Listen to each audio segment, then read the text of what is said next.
about them Irish? I can't take it anymore. I need a national championship.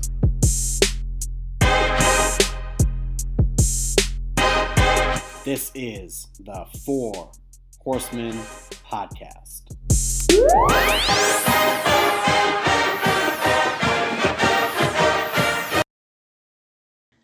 And we are back. What a disappointing week it has been for Notre Dame football. Just shortly after recording our last podcast, news breaks that the Fighting Irish will have to cancel their game against Wake Forest because of positive COVID tests. This was not expected at all, and because of the bye week, they're hoping that the 14 days off will be enough to contain it. So here we are. I'm joined by Steve. We do not have any Wake Forest stuff for you. We were really excited for that one.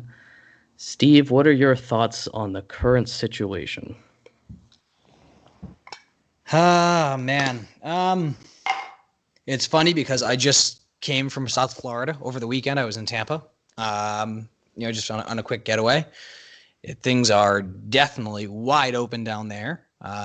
So not sure if our recent spike would have come from contact with USF or if this was something more internal on the Notre Dame campus. Either way, it stinks, but sounds like everyone that has it, from what we know, is doing okay. Young, healthy guys, most of them hopefully asymptomatic, just positive. Hopefully with this time frame, we can get a lot of, if not most guys, healthy again, back on the field next Saturday. So that's the hope for sure. So that kind of leads us into the big question. How confident are we that Notre Dame is even going to come back? And the reason I say this is at the time of recording, it's been released that 18 more positive tests have been discovered. 24 players are in isolation and 14 others are in quarantine. So that went from 12 positive tests to 18. But something important to note, practice is actually allowed to resume. So I guess this is going to be a pretty big week, whether or not it has infected more, in which case, that could be pivotal, or if they have the final, quarantine, they have it finalized. So Steve, my question to you, how confident are you that we're going to see Notre Dame football? Ooh. Sorry, just had to crack a smelling salt there. So, I'm confident. I mean, I think they'll get it under control. Notre Dame is a society, a university, a brotherhood, so to speak, over the last 100, almost 200 years of some of the most brilliant minds that have ever graced this nation. So a little brag about how great and intelligent, the players are, the staff is, the leadership is. And, I think that they're going to get a handle on this. They're obviously taking everything extremely seriously, even after games, just in order to reduce any sort of contact. They immediately line up for the alma mater, with 6 foot social distancing. And the first time I saw it, I was like, why the hell would they do that? They just played a game. And then I saw someone make the point. It's like, no, in case any of them got infected, they want to spread out. So they're doing all the right things. It's just something that's unfortunately going to burn through a bunch of populations. Hopefully we can make this our one big spike, so to speak, of the season. Have the grace of this quasi bye week. It would have either been next week or this week, and obviously we just shifted. So I'm hopeful. I think they'll get it intact because we have great minds at the university, and I'm going to believe in their leadership because I am positive Steve this year. That's definitely new.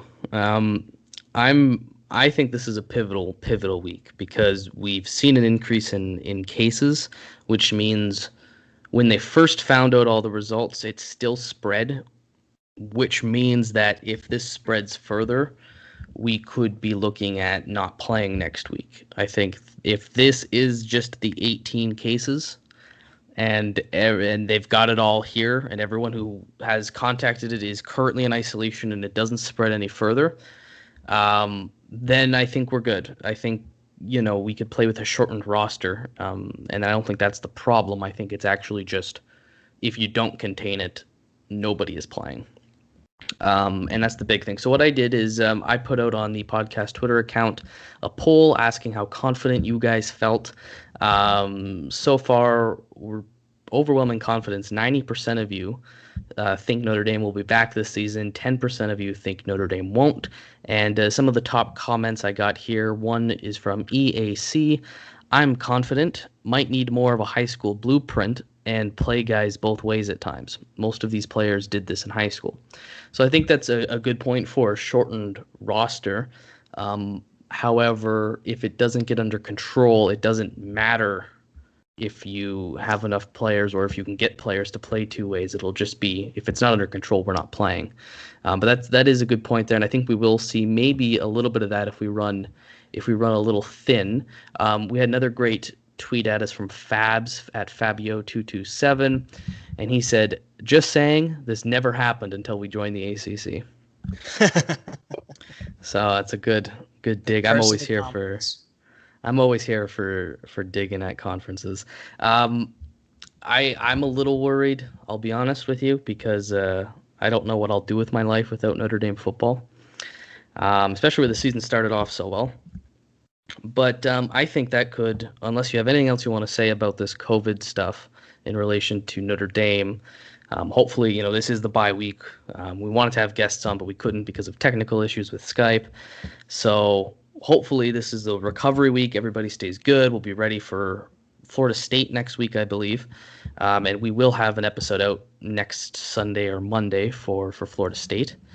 But that being said, we could get into the world of college football in week 4. Were you watching on Saturday, Steve? I was paying attention to the scores. I actually was trying to. I was out on a golf course. I was so I wasn't able to stream, unfortunately. But I was constantly updating. Obviously, there was a couple of upsets, which we're most certainly going to get into, which greatly benefited us. Very, very pumped to be jumping up to the number 5 ranking.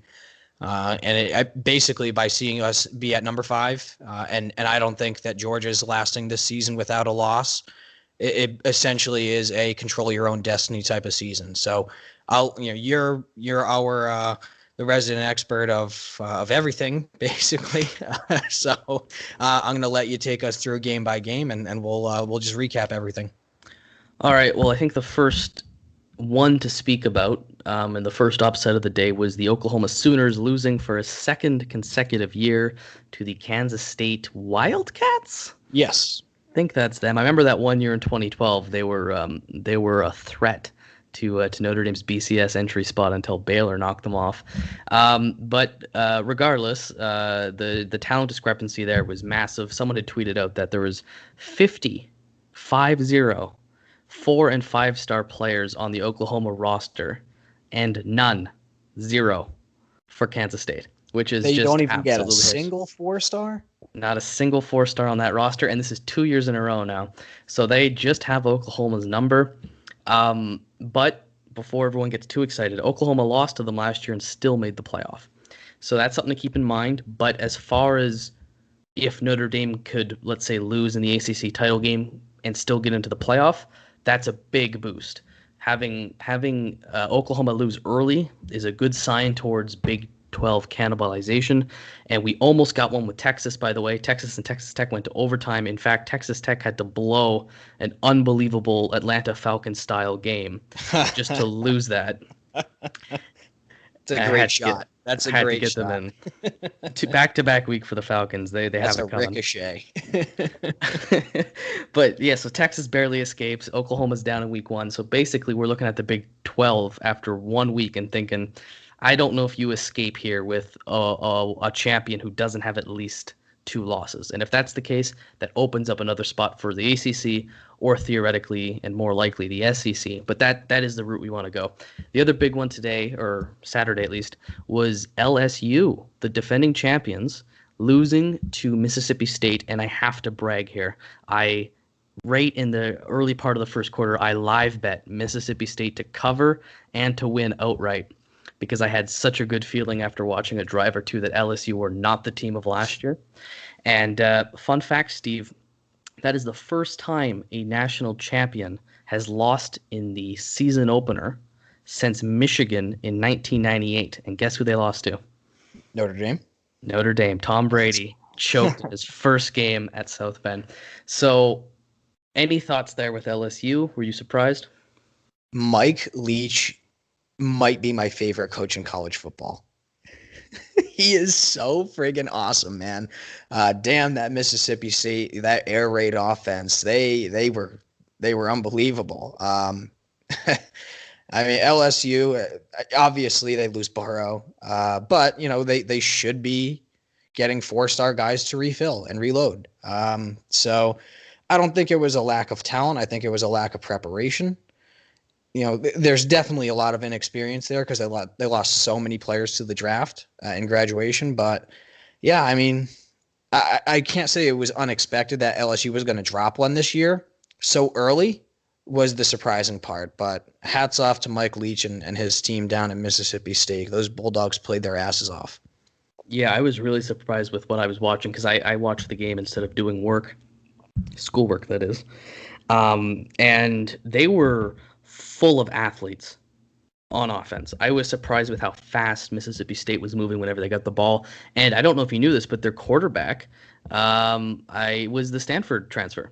Yeah, KJ Costello, right? Costello, yeah, he's transferring at Mississippi State, and he lit up for like 600 plus yards, set an SEC record, which is hilarious because he looks very bad at throwing the ball. Like you watch him throw it, and you're like, that's gonna get picked off, and then he just goes out and destroys the LSU defense, who, in fairness, didn't have their cornerback, who is just an absolute machine there. Stingley, yeah. If that's how you pronounce it. So that was surprising, at least, to see LSU lose. But I can't say I'm totally shocked. I mean, it's the first game of the year. Mississippi State's probably better than a lot of people think. So that's an interesting one. But the struggles for the top-ranked SEC teams didn't end there. In fact, Georgia, up until like the fourth quarter, was in a tight game with Arkansas or Arkansas State. Just something pitiful there. I think it was Arkansas. Do you think they should be penalized in terms of rankings for that first game? Do you think that maybe they should have been knocked down a few more? Maybe a peg or two. Texas as well. But yeah, I mean, they were not impressive whatsoever. Their starting QB was like 3 for 7 with like a pick, and then he got pulled for some no name. I tried looking up. I couldn't even find his recruiting star ranking from high school. I tried, did a quick Google search on him. So he's probably a 3, maybe a 4-star kid, but was not expected to get onto the field. He did, and they were able to pull off the win. Georgia still has an unbelievable defense, but their offense looks abysmal. So like I said, I think their defense will keep them in games, but I don't see them beating Florida or Bama. Yeah, that was pretty shocking to me. I think Georgia is in for perhaps a rude awakening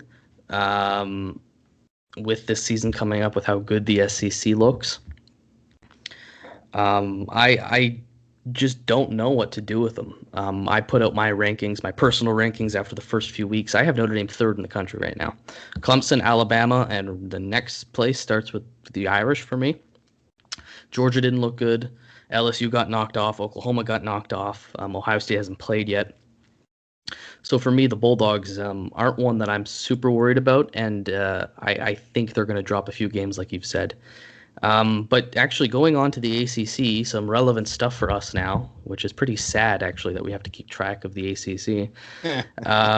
The Pitt Panthers, the ultimate trap game every year, is no longer looking like an obvious trap game, but just a really tough game because they've moved to 3-0 after beating Louisville. Are you worried about Pitt any more than usual? Are you surprised they started off this well? Them beating Louisville makes them a definite contender in my opinion. So they're probably going to be the third team in for consideration for the conference title game. Obviously top two, but like I think they'll finish third in the conference. Miami looked good as well, so don't discount them. And then UNC is coming to play this year. So I think there's some decent top end talent in the ACC, which is only going to help us. I still think we are far and away at the very least the number 2 team, and there's I'll argue until I'm blue in the face that we are the best team in the ACC. So yeah, it's they're definitely surprising me. I think I've bet against them 2 times now and lost twice, so everyone keep fading me. But now I'm going to start rolling with Pitt. But yeah, they look for real, man. This is definitely one of those years where they're just that gritty team that if you get enough seniors, enough guys on in the trenches that are solid enough, they could definitely make some noise and cause some headaches, especially for Notre Dame, as they have done historically. Yeah, I think that's one to definitely keep an eye on. I'm a little surprised that we have 5 teams right now in the ACC ranked, and not just because the Big Ten's out of it and the Pac-12 was out of it, but just genuinely on their own deserve to be ranked. Because North Carolina was ranked preseason, Miami has earned a ranking, Pitt has earned a ranking. Miami has absolutely been playing with fire, playing with lightning. I mean, we're going to get to them in a second. Notre Dame and Clemson. So that's a little surprising, I think, for the ACC to have started off so well. But it can only improve our strength of schedule. It can only improve our playoff resume argument. But I think Miami is something to worry about, man, because they absolutely pummeled Florida State. And I expected them to win. We all picked them to win. But I thought that would be a rivalry game where it was close. You know what I mean? I was thinking like 35-10, 35-17. I was thinking a field goal. Like, I thought Florida State was going to play them well, and then that was an absolute shellacking. Was that 51 or 52 to 10? I think it was 52. Yeah. Oh, it was brutal. And something I said is that puts pressure on us a little bit. Not that we're directly competing with Miami this year, but they are in the conference, and that will be a common opponent. Mm. And if they beat Florida State by 42, that's going to make us, eyes will be on us, I think, to show that we are as good as Miami or better.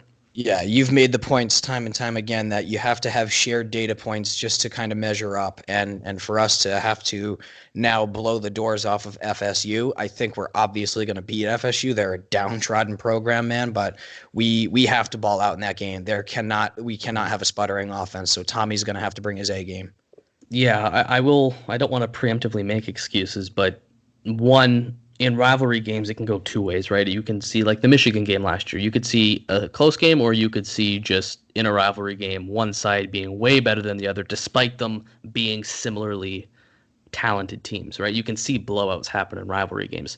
So there is that one argument that Miami just got rolling, and when there's that hatred in that game, they just kind of blew the doors off them. Yeah, you don't even want to beat them. You want to step on their neck in the process. Exactly. And then there's also the counter that Notre Dame will not have played in 2 full weeks. So even though they're rested, they won't actually be clicking. So that's, 2 things to consider when we look into that game.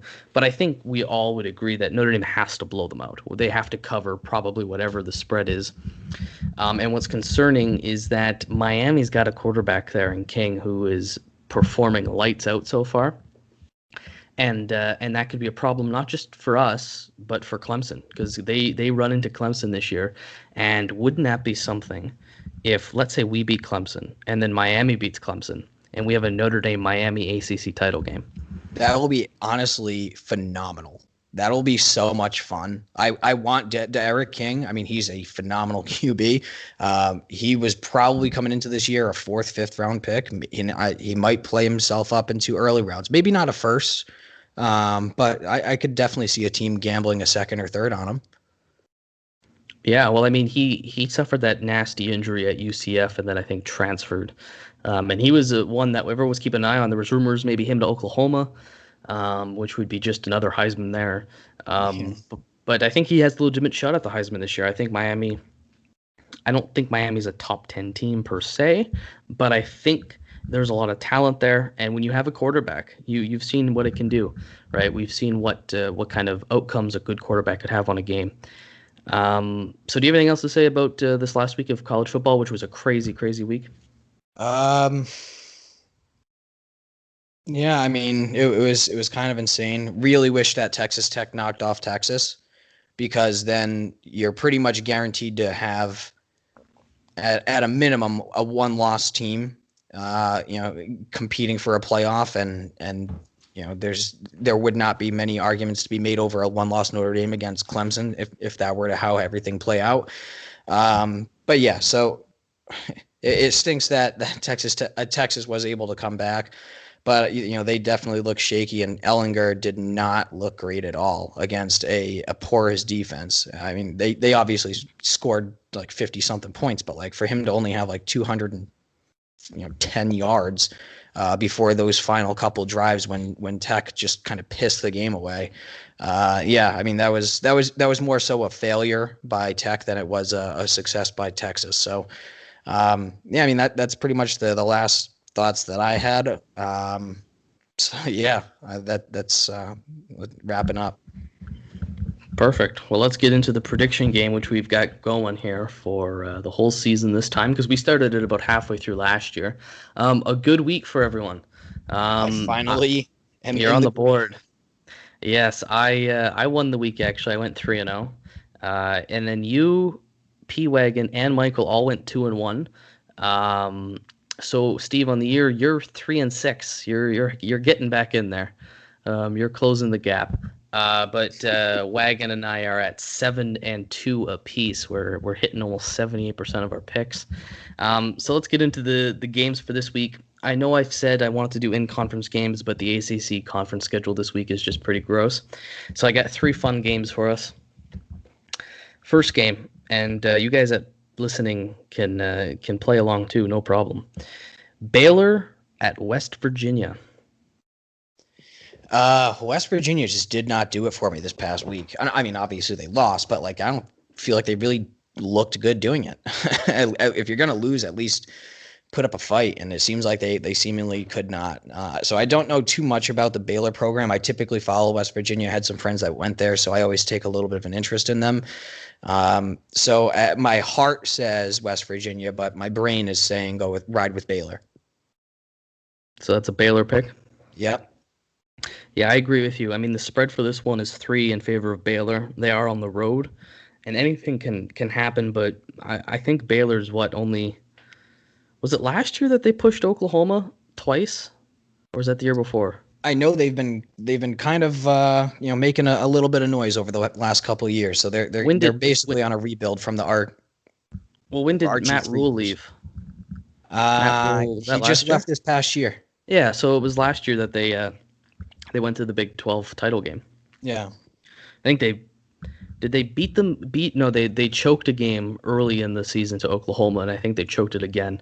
But so Baylor's got talent. This isn't some 6-win team. I think this could be a legitimate team in the Big 12, especially if the Big 12 is trash again. But yeah, you can't sleep on West Virginia either. I mean, they didn't play well last week against it was Oklahoma State. But you know how Big 12 football works, guys. No defense. Next game, and speaking of defense, Texas A&M is traveling to Alabama. Who's going to win that one? I will tentatively put Alabama on upset alert, but just to get myself back into the win column, I'm going to pick Alabama. Right. Yeah, I mean, I can't not pick Alabama at home, but I mean, A&M is frisky. They certainly are. So depending on the spread, there might be some value there, but I still think Bama pulls it out. I will say this. It is the early part of the season. We've seen a lot of wacky things happen. And, this is a ranked team, and Alabama does not have Tua Tagovailoa. I can't see, I butchered it. How do you do it? Tagovailoa. There we go. They don't have Tua anymore. But I still think they'll win. I'll go with the Crimson Tide here. 1 point going back to just all of last week, it makes me feel a lot better about Notre Dame's 2-touchdown win over Duke than I felt after the Duke game. After seeing how tight all of these games were and how many upsets there were, that Duke win looks a lot better. And I think A&M struggled in their game. I think it was Vanderbilt, maybe. They didn't put them away like you would expect them to. So I'll go with Alabama here. I think Texas A&M is a little bit of a pretender this season because they are ranked really high. So lastly, and I assume this is where College Game Day went, but maybe it's in Alabama. But Auburn is going to Georgia in a massive SEC West. Yes, SEC West matchup. Who do you got there? No, Georgia's in the East. Georgia's in the East. This is an interdivisional. I mean, the Yeah. SEC is such a joke with the way they schedule it. But you got Auburn, Georgia, Tigers against Bulldogs. Who are you going with? Yeah, I think I'm rolling with the Auburn Tigers here. Like I said, the offense for Georgia just looks abysmal. Now they have a QB controversy basically, and you've got a kid who's about to make his first start against a very good roster. And Gus Malzahn is one hell of a coach. So Bo Nix is good. I think people kind of overrate him because of his name. Like they think like, oh wow, my God, like Bo Nix, like he has to be nasty. I think Malzahn will be able to scheme enough against the Georgia defense to. This will probably be a low scoring game, maybe like 23-20. I don't think it's going to be piling up the points like we saw this past weekend. But yeah, I don't think that the Georgia offense is going to be able to overcome Auburn's offense, if that makes sense. It does, and that's a death sentence for me at least, because I also have the Auburn Tigers winning this game, and I've hesitated. I feel like a lot of people are going to be putting money on Auburn, having seen Georgia's performance, and I don't think Georgia will play as poorly as they did last week. But just given the quarterback situation where there's nothing going on in Georgia, and then we have Bo Nix, who is, I think, a quality quarterback, maybe not quite the level people want him to be at quite yet. Good. He's definitely good. He's good. People have like this really like awesome view of him, like as like this true freshman with a cool name. He's very good. I don't think he's at the top tier yet, but he has some promise. Yeah, and I think when you have a quarterback like that compared to what Georgia's got right now, and when you've got just that kind of Auburn's a tough team to play with the way the style they play. So I think, especially with no home field advantage anymore, I think Auburn's going to take that one as well. Do you have P-Wagon's picks at hand? Yeah, let me pull them. I was just looking in the chat here. Oh man, sorry for the dead air. Okay, I got it. So he picked West Virginia, Alabama, and Georgia. Ooh, this is going to be a pivotal week in terms of the Four Horsemen prediction game. Do I finally get back in the good graces of the gambling gods, or do I continue to be snubbed? A big 3-0 would put you at 500 on the air. That would be a massive turnaround. Let's get into your favorite topic, Steve. Recruiting. We've promised to get into this at some point during the season. This is Steve's absolute wheelhouse, and we've got lots of news and lots of updates from that angle, especially while Notre Dame's not playing any football. So Steve, take it away. Yeah. So just recently, I believe it was this past Monday, we had Deion Colsey, who originally committed earlier in the year. Then he decommitted and opened it back up, and it basically came down to us or Georgia, because he is from Georgia. I think he's like not far at all from Athens. He might even literally be from Athens. But yeah, he's a 4-star wide receiver, 6'4", 195. And we've seen in recent years, you think like Claypool, you think Miles Boykin, even Kevin Austin. You need a big body guy on the outside that's going to be able to go up and grab the ball, and he seems like a freak athlete. So, I saw his mixtape he put out there, and he was making like one-handed jumping catches like OBJ. So that's a big get for us because he's a top 100 rated player, and for us to go into the heart of SEC country, pull out a top tier guy who's on the cusp of being a 5-star potentially. That's huge for us. That was big for us to recommit him again. Then just recently, I think a couple weeks back in August, we had Rocco Spindler. He is from Michigan, and we went right into Michigan's territory and pulled a 4-star offensive lineman. He's 6'5", 315 pounds. Apparently his grandfather's like dying wish to him was to go to Notre Dame, and he wanted to carry on that legacy. So that is awesome. I'm all in on Rocco. I love the kid already because if he just from the outside looking in, just seems like a really awesome kid. Another big one that we got, I think, middle of May or sometime earlier in the year, we got a 4-star linebacker from Tennessee, Prince Collie, who can play running back and also linebacker. So he has some shades of Osita Inakwu, who is basically on the roster right now, going back and forth between running back and linebacker. He's a great athlete on the roster already as a true freshman. So Prince Collie reminds me of him, and almost seems like some of the linebackers we had in recent past, decent body build and can really move around. And he's going to be an outside linebacker. So it's going to be exciting to see him, transfer into kind of either the buck or rover position. More likely than not the buck. And then one that, you got to be excited about, because sometimes the rankings are just not fair, especially from lesser, quote unquote high school football recruit states. Is we got a 3-star cornerback, Ryan Barnes. He's a 6'2", 185-pound corner from Maryland. And Maryland, every once in a while they do put out some really good prospects. I believe Chase Young was from Maryland, if I'm not mistaken. But yeah, he's only a 3-star, but at 6'2", that's a big body on the outside. And Notre Dame has absolutely committed to having large cornerbacks to compete with, large wide receivers. And he's an absolute athletic freak. Apparently he's like a man-to-man master. He's great with his hands. He's great with the press. So I think that he might end up being elevated to a 4-star. If not, I don't want to say shades of Kyle Hamilton, who originally started as a 3-star, worked his way up to a 5. There's a lot of promise for this kid, Ryan Barnes. I don't think he will see the field his freshman year, but I think he's going to be an early on starter, probably his sophomore year, just the way the roster's playing out. So yeah, he's exciting. He kind of gives me the vibe of like a Julian Love or something like that. So I'm really pumped for that. We did have I'll let you take a breather there. Yeah, you've been going. Just catch your breath. I got this. Before you continue, I'll ask you a quick question. Mm-hmm. How do you feel this recruiting class stacks up to ones in the past? One of the better. Definitely one of the better.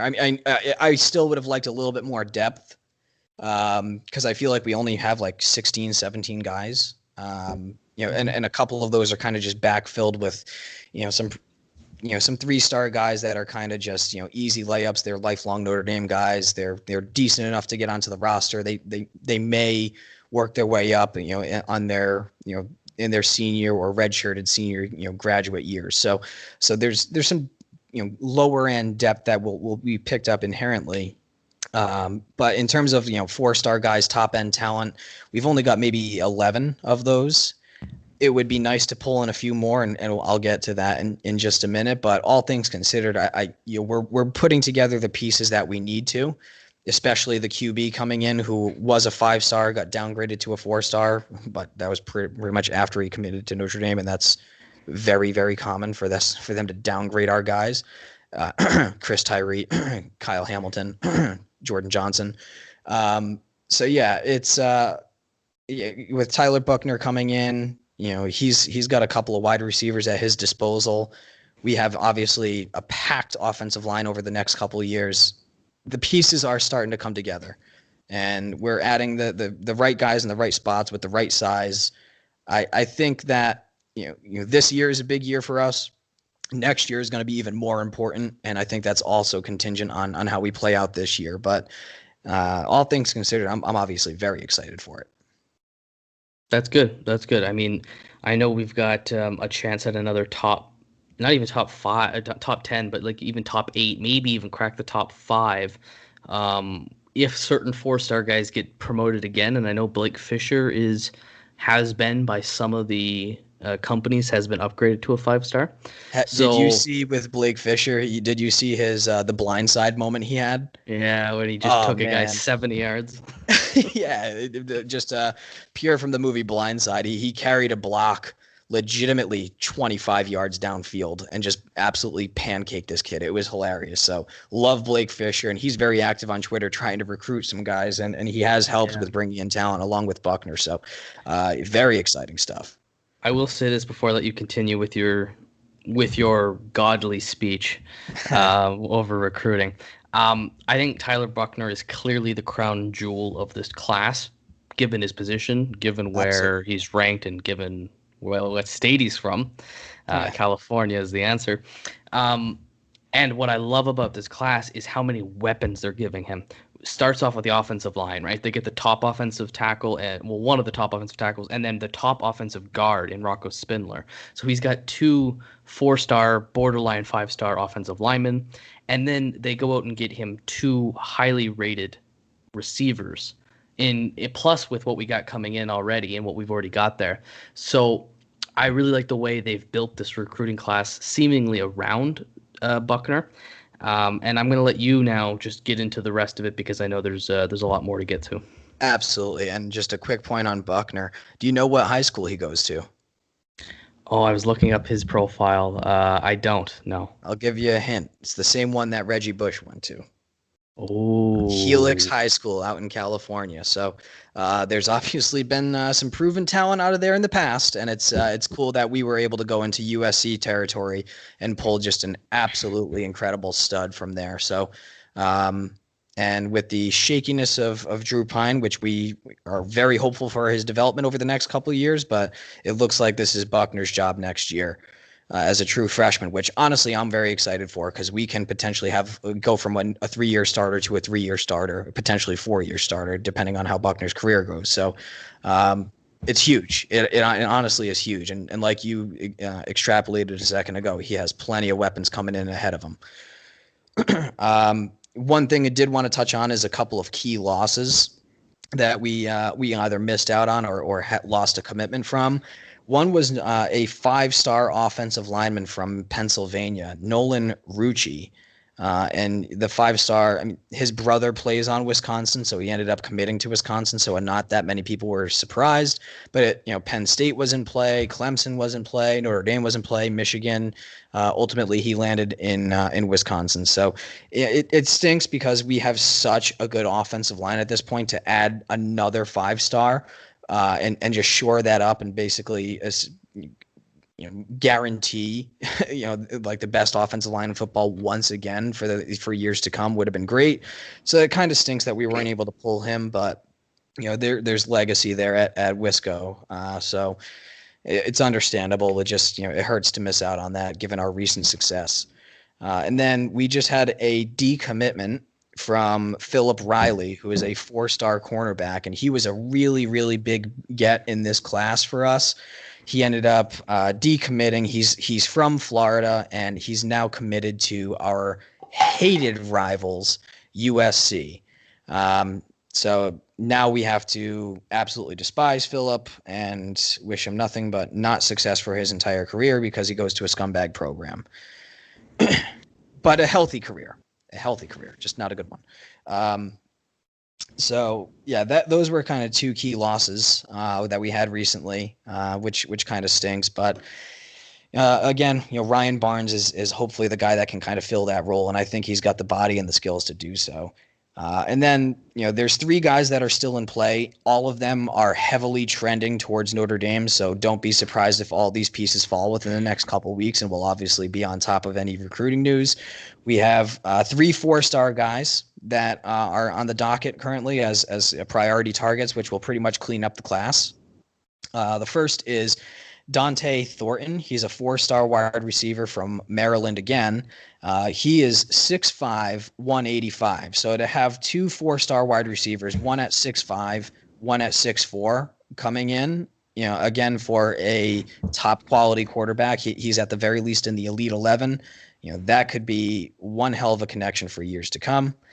Another wide receiver is Jaden Thomas, 6'1", 205 pounds from Georgia. Again, going into SEC territory and pulling a 4-star guy is huge. So it shows that we're very competitive in the national recruiting scene, as obviously Notre Dame always is because we are a national program and college football is daddy. And then the last guy, just to make note of, and I'm very sorry if I mess up this name. I try to be cognizant of it. 4-star from Hawaii. It is Titus Makoya Atamalala.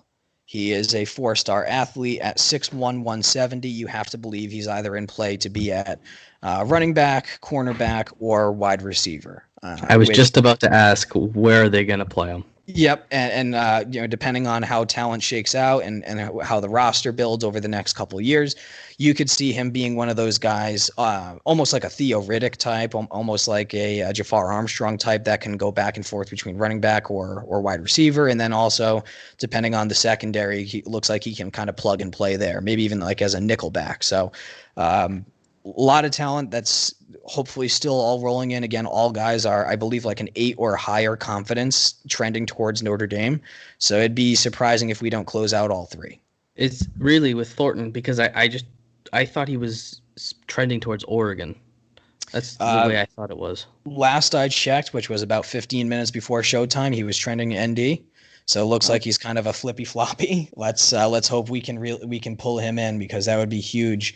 He'd be closer to home if he were in Notre Dame than going out West Coast, and hopefully that's the pitch. And then the obvious pitch is Buckner, play style, national relevance, and academics. Well, I'd say regardless, there's 3 receivers in this class. If you count the other fellow you mentioned, is that Thomas? Yes. Yes. So you've got exactly. Colsey, Thomas, and then Styles. So adding a 4th would just be unbelievable. I wanted to mention one more thing. There is a cornerback currently committed to Northwestern who is actually, per 24/7, favored to go to Notre Dame. They're expecting a decommitment shortly. So that's another corner Notre Dame could be on after losing up on Philip Riley. Mm-hmm. Before we just kind of wrap things up here, recruiting trending in the right direction. This class is destined for top 10. Are you feeling that maybe a national title, realistically, in terms of roster talent, is in our cards? I think Buckner's the missing piece, and that's why he is the cornerstone of everything. He the way that the quarterback position has played out in recent years, transfers, the whole 9. To have a guy coming in that looks to be basically the surefire starter with loads of talent and a ton of skill players and talent around him, he feels like quarterback has always been the missing piece. And even when we've had the quarterback, then we haven't had the team around him. For a perfect example, Deshaun Kaiser. So it's just exciting to know that our defense for years has constantly been trending up.